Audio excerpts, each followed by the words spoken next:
வேதத்துல இருந்து ஒரு வார்த்தையை நம்ம தியானிப்போம். சங்கீதம் 7வது சங்கீதம் 41வது வசனம்.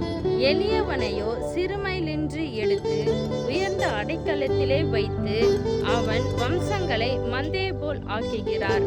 ஆமாங்க, எளியவர்களை எதுக்குமே ஆசைப்படாம நம்மளோட சம்பளத்தை வச்சு நம்மளுக்கு என்ன தேவை இருக்கோ அதை மட்டுமே பூர்த்தி செஞ்சுட்டு அதை மட்டுமே சந்தோஷத்தோடு வாழ்ந்து கொண்டிருக்க ஒவ்வொருத்தருக்கும் கர்த்தரை உண்மையா நேசித்து அவருக்கு உண்மையா உத்தமா இருக்கிற ஒவ்வொருத்தரையும் அவர் எடுத்து உயர்ந்த அடைக்கலத்துல வைப்பேன்னு சொல்றாருங்க.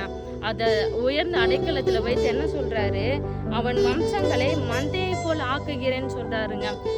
ஒரு ஆட்டு மந்தையும் சரி, மாடு, இந்த மாதிரி மந்தையா இருக்கும் பாத்தீங்களா, அந்த மாதிரி அவங்களோட வம்சங்களை நம்மளோட தலைமுறைகளை வம்சத்தை மந்தையை போல் ஆக்குவேன்னு சொல்றாருங்க.